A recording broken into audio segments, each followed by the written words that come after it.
All right, man. Here we go. Another fantastic one. Yes, the user-generated questions. These are some of my favorites. And apologies out there to you guys that are listening. I've been sick all week, so I've been hacking up a lung for a few days here. I'm going to do my best to try to keep that off of the chat, so to speak. But yeah, looking forward to this one. Feeble immune system. I'm telling you, that was not robust enough to fight off whatever was coming down the pipe. Somebody asked me a question recently, we're already off topic, about working out when you're sick. And I was like, well, there's the answer that I would tell somebody under my care, and there's what I do on my own. And I bet you we are almost 100% similar in this regard. Somebody seeking out my professional guidance, probably a good idea if you don't.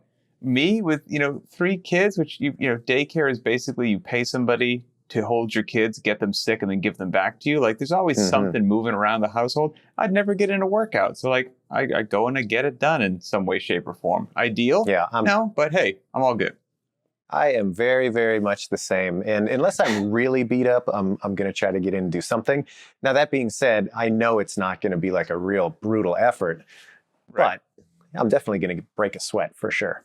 Well, to stay off topic for a second, the other part of, even if doing it maybe isn't ideal for my actual strength and conditioning, like I'm going to plateau or even maybe regress, it's what I do every day for my mental health. Like, I got to go blow off some steam, get my heart rate up, move a little low. So even if it's not good for my musculature, I need it personally for between the ears. And so I make it on that call as well every now and then. So no tangent. Okay. All right. We're back on track. We're crushing it.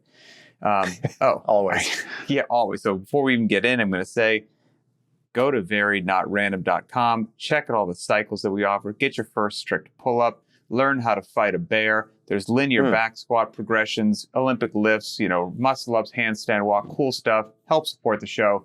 Check that out. Okay, now to the question. This is from Allison C.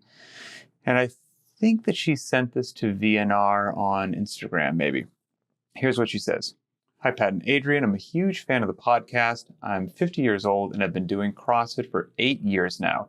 CrossFit has changed my life and I can do things at 50 I could never even think of in my 20s.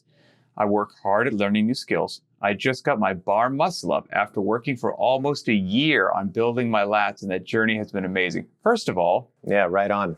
Stuck with it for a year. Good for you. Let's see. I have a very stressful job and getting to do CrossFit is my sanity. I'm getting frustrated and depressed lately, though. I have been battling arthritis in my hips, and it's been getting worse lately. No matter what I try, I cannot improve my mobility, and I've tried everything. Any squat is difficult, and I pay for it later. You both have discussed physical challenges on the show. My question is, how do I stay positive and keep at it? Do I give myself a week off or so? I have a prescription for a NSAID, a non-steroidal anti-inflammation drug, but I don't want to take any meds. My family doctor says to stop doing CrossFit, but I can't imagine my life without it. Allison C. Well, there's a lot of meat on the bone there. And, first things first, I'm not a doctor, nor do I play one on TV. So I'll get that out of the way first. But before we get to all that, a lot of commendable things in this question here. Number one, 8 years of sticking with it. That's awesome.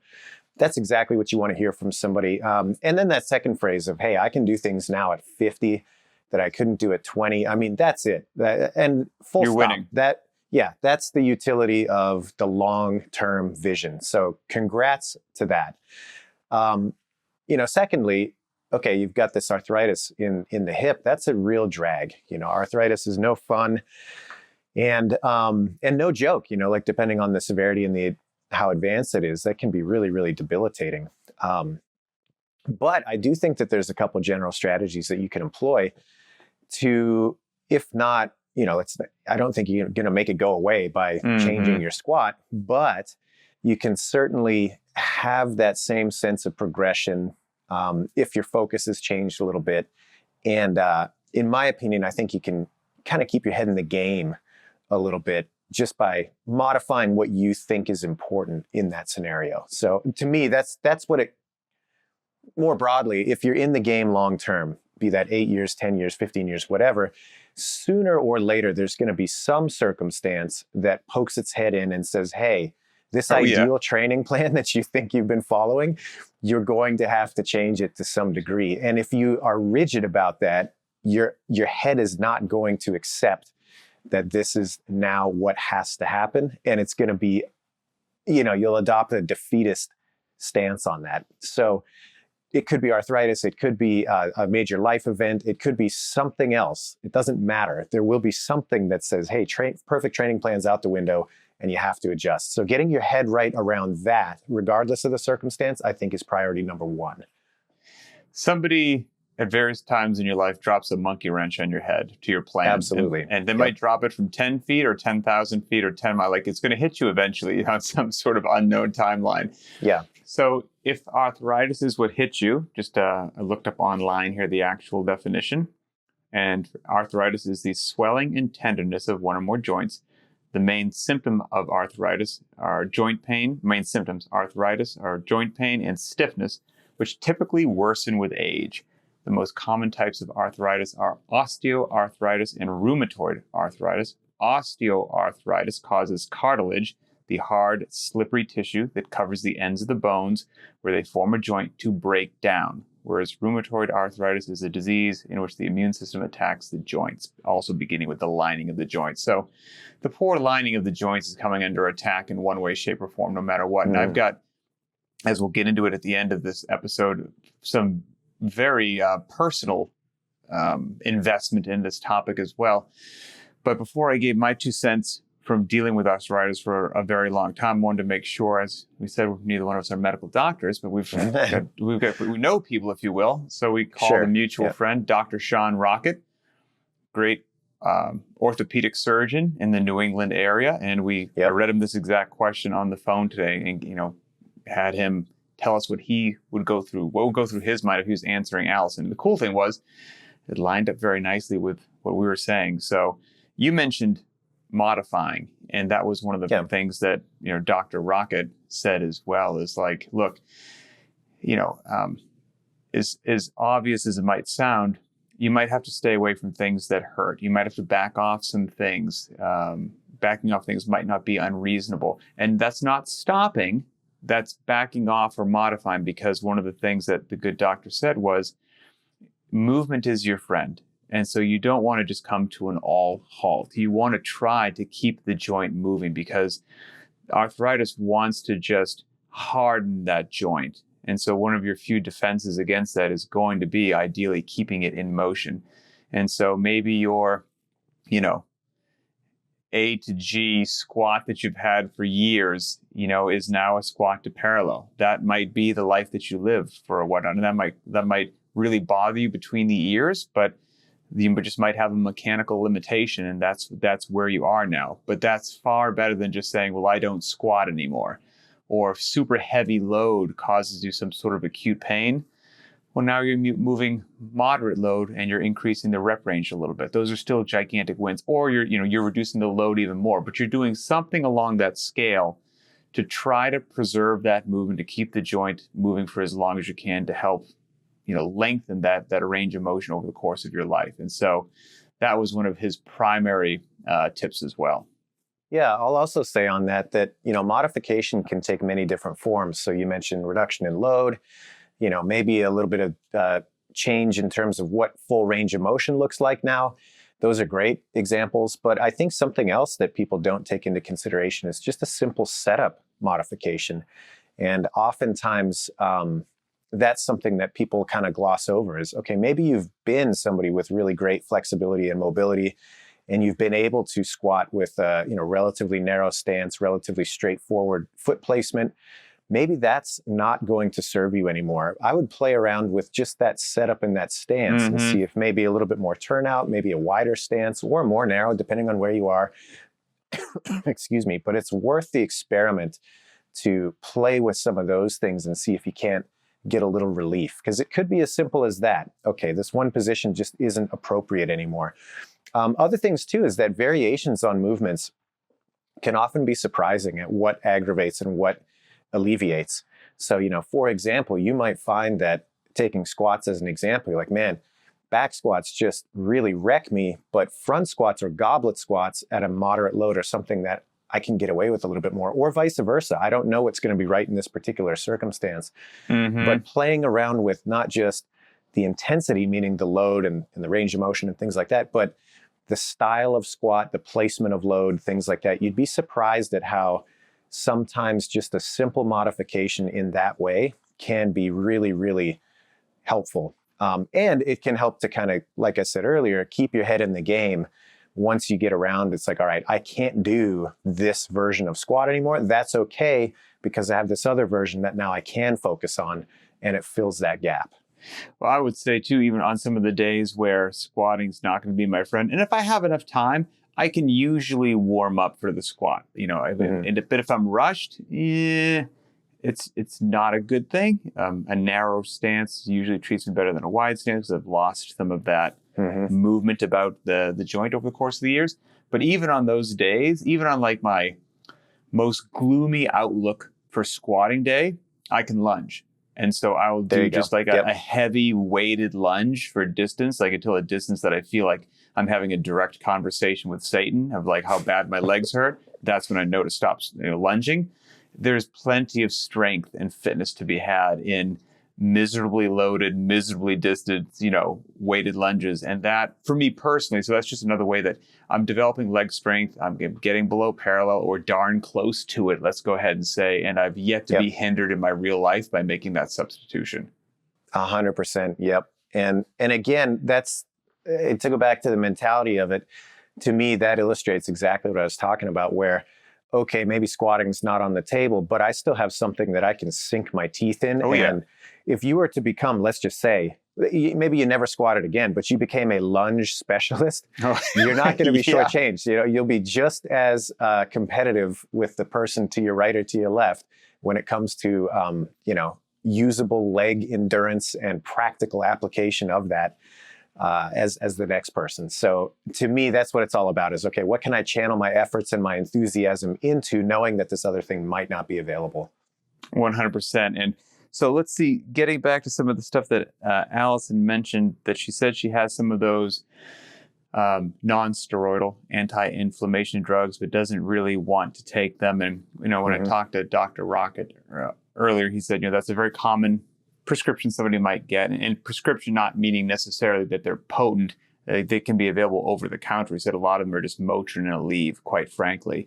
And people may or may not want to take them, his patients, depending upon just how disruptive their arthritis is.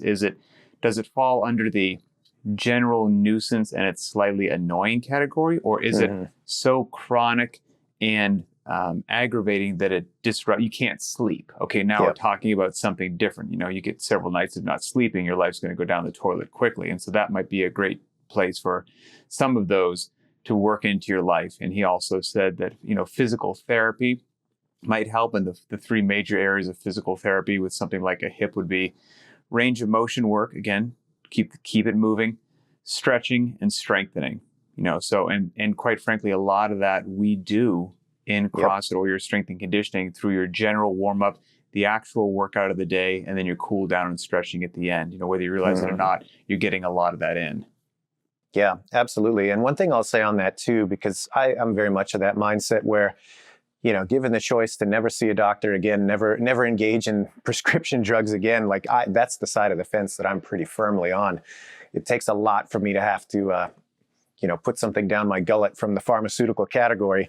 But that being said, I think that there's a lot that you can do with your diet as well. And particularly trying to identify foods that are inflammatory that are currently in your diet and removing them. And the obvious ones would be things like sugar and alcohol. Here comes the bummer.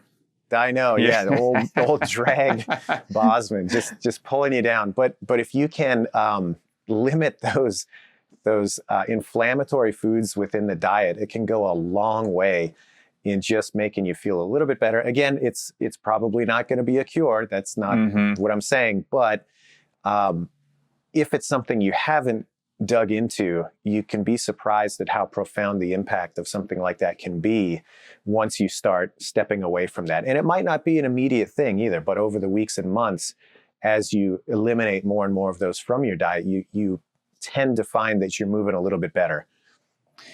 And, what you said about, hey, it may not eliminate or cure, that's one of the interesting things about arthritis is there is no cure for it. You're just managing the symptoms, right? And so you're not going to regrow the cartilage that was gone. Once whatever you've lost.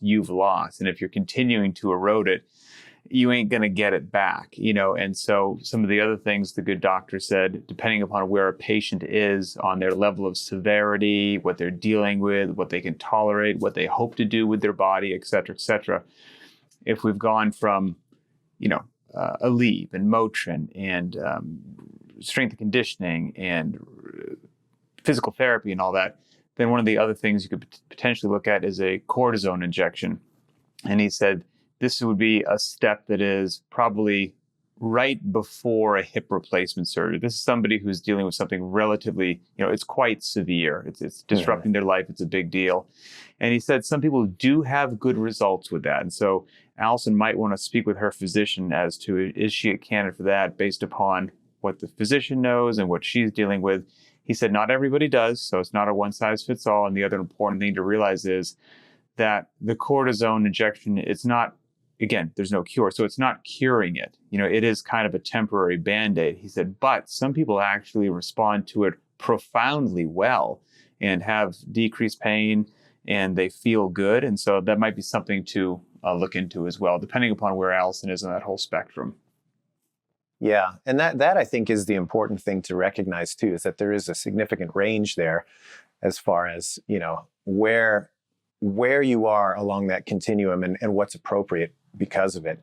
Now, what I think is also interesting is that, at least in my experience, it sounds like your experience, and it sounds like Dr. Rocket's recommendations, nowhere in there was the description of stopping. Nowhere in there was the recommendation that, well, you just walk away and don't look back. I'll let you keep going, but just to confirm what you're saying, I read Allison's question to him word for word, like I read it at the beginning of the show, and she doesn't say till like the second to the last sentence, my doctor says to stop doing CrossFit. So as I'm reading it, he's, kind of talking out loud with this, that, and agree with this. And then I read that he goes, oh, geez, really? Why in the world would he do that? So, even as an orthopedic surgeon, he was like, that doesn't make any sense. Well, my devil's advocate is that he's probably, he being the doctor, probably interpreting it as an all or nothing type of proposition where, she's forcing herself into positions over and over again at high loads and no consideration for the outcome. Going to the games. That's right. And I think you and I, and hopefully our listeners, are pretty comfortable with the idea that that's not what CrossFit's about. It's not a one-size-fits-all type of approach. In fact, that's the very beauty of it, is that it can be tailored, and there is so much to work on that there's always a path forward that can be customized to whatever situation you find yourself in. I think that's part of the major appeal, in my opinion. So with that understanding, I would find it hard to believe that the doctor would recommend just stopping in good faith. Maybe I'm being too charitable. I was going to say yes, but would you, right? I mean, how many, I'd like to think that the tide is changing, but I still might be shocked from a statistical percentage as to how many doctors just think, I don't know, squats are bad for your knees, right? Or the deadlift's bad for your back, or who knows, beats me. Or, good heavens, you're 50 years old, you shouldn't be doing box jumps, or, whatever, who knows, whatever it is. But hopefully that tide's changing. Another thing which we clearly would have recommended as well, and Dr. Rock was right on board with it as well, is, just finding things that generate less impact. So, for example, if you're one of the 1 in 1 million CrossFitters that actually likes running, then, maybe you can replace those runs with rowing and biking or some sort of less impactful option. So there are ways, we talked of the lunging versus the squatting, lowering the loading. Now we're going to talk about some monostructural modifications that can be made. So again, you've got a lot of wiggle room if you generally have a basic understanding of programming, gross movement patterns, things like that. You're going to find some substitutions that aren't going to be, maybe you can't tick that you did it RX because Helen has a 400-meter run and you did 1,200 meters on the air bike. You're still going to get plenty fit. You're going to be a ferocious beast of fitness compared to all your friends, and you'll be awesome. Absolutely. And, last thing I'll say on that is, yes, I agree completely. I think that breaking yourself from this kind of RX or die mindset is one of the healthiest things that you can do, because the outcome is what's really important anyway. And then secondarily, just getting back to this idea that there's always something to focus on. And just because you can't focus on the same thing as the person on your right or the person on your left doesn't mean that you're less for it. In some ways, it might even weigh out to be more of a benefit, because you can really dig into some of these elements and spend a little bit more time on them and become, quote unquote, a bit of a specialist in them. And in some ways, that's kind of fun. Mm-hmm. So hopefully that helps answer one of her other questions, which was something about how do I try to stay positive about it? Mm-hmm. And hopefully all these things help you, Allison, stay positive, because no one's saying you need to stop working out. No one's saying you need to lift weights. No one's saying that your life is now sedentary. It just might look a little different, and it's a challenge. Yeah. So don't take it as a setback. It's a challenge, and you're going to be wonderfully capable. I promise you that. I have the utmost faith in that. Yeah, and I think that the positivity can be found in the stem of her question a little bit there too, where she's talking about, hey, I stuck with it for a year and I got my first muscle up. It's like, dude, that's awesome. What about that trajectory? Mm-hmm. And there's nothing about a little hip arthritis that can't stop you from moving in that direction a little bit more. So, hey, great. How about working on your legless rope climbs next? How about building up a monster weighted pull-up? There's so many things in that domain that you can really sink your teeth into that have nothing to do with arthritis of the hip and can keep you busy for, the next 8 years of CrossFit. 100%. So I'll share my little quick tale with arthritis and what's on the agenda for me in my near future. Less than a week from today, as a matter of fact, because as we record this, it is November 9th. On November 15th, I'm going to be the proud recipient of a total hip replacement. That's right. Oh, I should say before I forget. So Dr. Sean Rocket, who's an orthopedic surgeon, you can go to his website for all kinds of good information on arthritis and these topics. It's 321gomd.com. So check that out. Yep. And just to hype Dr. Rocket up a little bit, we're talking about somebody who, if people aren't familiar with him, he's been in and around the CrossFit community for years. He and his wife, Rhonda, have run an affiliate for many years. They've been part of that community in the kind of northeastern United States forever and ever and ever. Sean, donates a lot of his time to many of the games events that are on as part of our medical staff. He's just a phenomenal human being, and I can't say enough good things about him. So not only is he an incredible, orthopedic surgeon, but he also has a ton of context as dyed-in-the-wool CrossFitter. So great person to dig into some of his resources. And our goal is to have him on the show. So watch out for a future broadcast, and we'll pick his brain about all things orthopedic and CrossFit and all that good stuff. But so quick backstory without making it too much on myself. I've got a total hip replacement about 1 week from today. I'm beyond excited. I'm actually stoked. I wish it was today because I think my life's going to get better. I broke my pelvis a long time ago, in the year 2000. So it's been almost a quarter of a century, and I haven't done anything to it. A couple plates and 11 screws or whatnot. It was the right acetabulum. And just as is the nature of those things, over the course of the years, the cartilage just started to go away. And when it went away, the daily pain increased and the range of motion decreased. It is what it is. I probably should have gone in many years ago, but I was stubborn, not one to complain. And so I went in for your own good, Pat. I went in there a couple months ago, and it was level 4 arthritis, which means that's the top level. There's no cartilage left. It's 100% bone on bone. When I explain, you win. Oh my goodness. Arthritis. So when I explained to the docs, and I got myself an orthopedic surgeon that is a fan of strength and conditioning. That was one of my big criteria. And he knows what I want to do with my body, what I have been doing. And he was very much like, hey, you've probably made it 23 years because you're squatting and deadlifting and sprinting and jumping. He was like, that's not the reason that you and I are having this conversation. You're going to have a total hip replacement. That's very important. This was coming no matter what because of the injury that you had. But it probably would have come a lot sooner if you were sedentary and inactive. So that was really cool to hear that. And so let's see, I'm going to do that. There's a big bone spur that's keeping me like locked mechanically right at parallel. So he's going to try to remove that. I cannot wait for that to be gone. I can squat, and my deadlift position's affected a little bit. I can squat like right to parallel, but it takes me, like I said, a long time to warm up, and my stance is narrower than it used to be because there's no room in that joint anymore. So I'm looking forward to having more room in that joint. Hopefully it's more depth, and being able to open my legs a bit more would be great. And what actually, funny as it is, not funny, my wife just thinks I'm an idiot, but like when, what really brought me into the position was not anything in the gym. Over the course of the years, my internal and external rotation on my right leg, which is the side of the injury, is like, if it's 5 degrees, I'd be shocked. With that little range of motion and then being mechanically stopped at 90 degrees with my hip, I'm at the point where I almost can't put on my sock on my right foot. Like almost can't do it. I mean, dude, it's so bad. I'm actually going to shoot a video because I'm going to try to document this a little bit as to like the day before, what does it all look like that I can do? And then what does it look like afterwards? Because I don't know. It'd be really cool for CrossFitters, I think, to see that. And so I'm going to do that. There's obviously been good, severe, daily chronic pain. I don't take any meds either. Mm-hmm.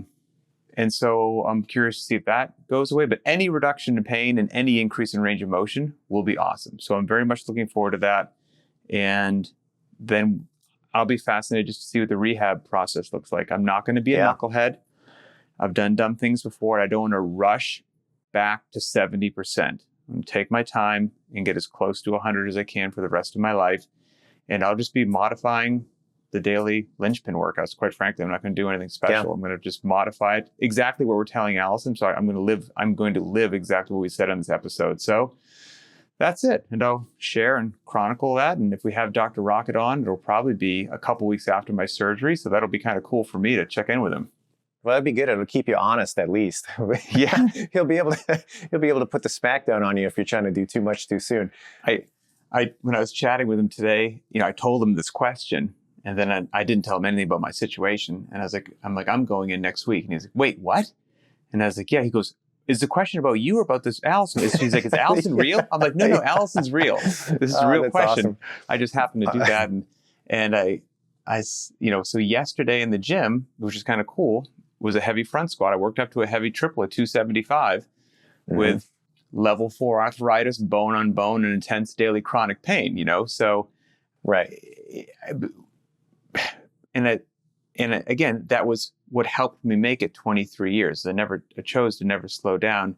And from what I understood from the get-go was, since you can't cure arthritis and some of these things happen, that daily chronic pain and, problems with my joint, those are just going to be my lifelong buddy no matter what. I can't change that. So I can have lifelong pain and arthritis and be weak, feeble, and sedentary, or I can have them and continue to work out every day. Easy choice. And so, we'll see what the road back looks like. I'll let you know if it takes 6 months, 12 months, 18 months, or 2 years to get back to that squat number. We'll track the journey. I love it. Well, and that's one thing that you've mentioned many times, and I, certainly don't want to put words in your mouth, but I've heard you say it a lot, where the doctor's follow-ups that you've had for this hip injury that's been, significant and long-lasting. At least I remember you saying early on you wouldn't tell the doctor until you had a relationship with them what you were doing, but you would wait for them to say, hey, for somebody with your injury history, you're moving really well. Like there's something going on here. What are you doing? And then you let the cat out of the bag and they're like, well, okay, just keep doing it. Play a little possum, That's right. Yeah, you lead with it. And all of a sudden they're going to tell you, hey, I don't know about that CrossFit thing, but let them get there first. It's a different story sometimes. So interesting. Yep. So that's it, Allison. I truly hope that helps you because obviously this question resonates with me as well. Big thanks to Dr. Sean Rocket for his knowledge and time today. We reached out to him randomly for the show, and thanks to him for looking to be on the show in the future. We look forward to that. Mm-hmm. And I think that about wraps it from our end, right? Absolutely. All right. Well, hey, keep submitting the questions, everybody. They drive the show forward. We appreciate it. We appreciate you, all the viewers and listeners. Go to verynotRandom.com, check out all the stuff that we offer. Go to the BTWB YouTube channel, post your thoughts and comments under this program. And for Adrian Bosman, I'm Pat Sherwood, and we'll see you next time.